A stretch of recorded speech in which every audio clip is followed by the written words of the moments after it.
So focusing on love is a very, very powerful thing to do, and it creates wonderful results. In Science of Mind, we teach that the higher thought has more power than the lower.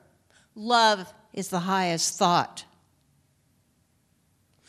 So when we go through our day, if something happens and we feel angry or we feel worried or scared, going back to love, making a conscious choice, putting the power of our belief in love instead of reliving whatever negative thing happened. What's exciting is, if we're all one in God mind, we're expressions of God. And it seems like the more we become aware of this truth, the more we evolve, and the more we look to love and the truth in our lives.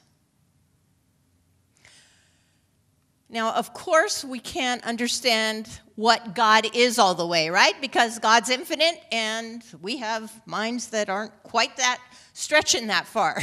But we don't have to understand that all the way. What we have to understand is how God law works so that we can use it in a way that benefits ourselves and others. So we can use it for the highest good.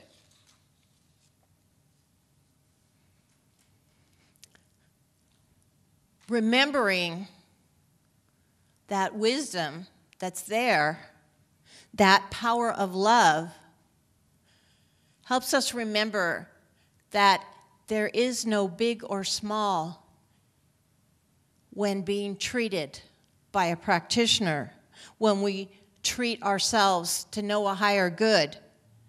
It's really not any harder for God law to make the change from someone having a cold to not having a cold than to make the change from someone having a body filled with cancer to someone having a healthy body. I've told you before about Dr. Jack Holland, who that happened to. He had 2 weeks left to live, was filled with cancer, and began to understand the truth and changed over. It took 2 years for him, but he became completely healed.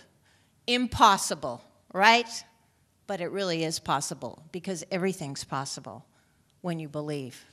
And he began a new belief as he studied the principles of Science of Mind.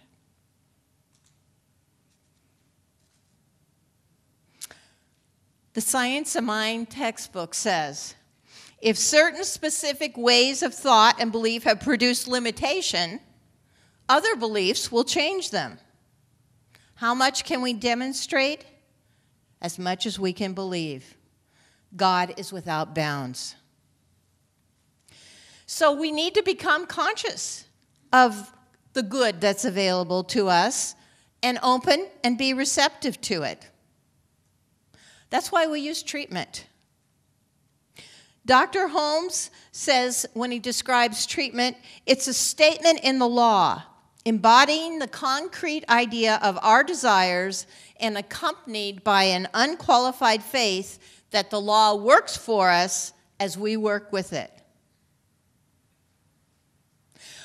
Well, think about it. Belief can be at both the conscious and the subconscious level. So sometimes circumstances show up in our lives that we weren't consciously thinking about, and we wonder what happened. But it's not a problem, because even science says the conscious mind has more power. And so we can decide we have a new idea, an idea that will create a new circumstance and not the one that showed up that we didn't want.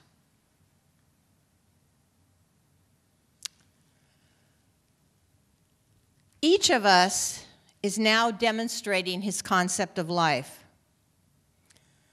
But the trained thought is more powerful than the untrained thought.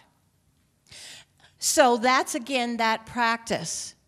Practicing knowing the truth. And the more power we give to our belief, the stronger and faster God law responds. There is a medical doctor named Larry Dossey, and he reviewed more than 60 scientific studies that showed that prayer had a measurable impact on healing. 60 different scientific studies proved that prayer helped people heal.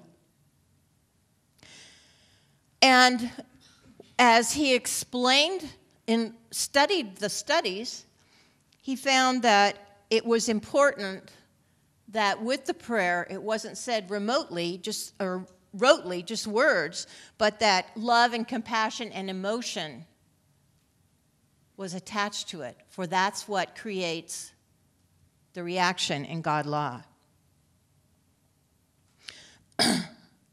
There's another person that many of you have heard about. Reverend Harriet had sent out a YouTube video of him, Greg Braden. He wrote The Divine Matrix, Spontaneous Healing, a lot of different books. And he studied some monks in the Himalayas that were sort of Native American rainmakers. And when he was talking to them about prayer and why their prayers worked, they said, you must become the prayer. You must create the feeling. It's the same thing we say in Science of Mind. You become it. You believe it. You act as if it were already so. Whatever you're desiring is here now. And then we say, let go. And that was another thing they found in these studies, that the people, after doing the prayer, then need to release it. And not figuring out, like, okay, I've just treated for prosperity. Now, let's see, where could the money come from? Is Dar going to give me a big check today? Probably not. I'm not earning, I could say I'm not earning as much at work, or I lost my job, or whatever. So that's not our job. Our job is to treat, to believe it totally. Then, yes, be open to that inner guidance if there's something we should do. Sometimes there is, sometimes it just shows up. But turning it over, letting go, is an important part of the process. When you believe it completely, that's what you do. So think, what a gift we have to know God law responds to us, and we can create the kind of life we want. Cinderella was my favorite fairy tale as a kid, and it's almost like the fairy godmother saying, what do you want? You can have it. What's the price? Belief. The only price we need to pay is belief. That's the way it works. So let's use it. Namaste.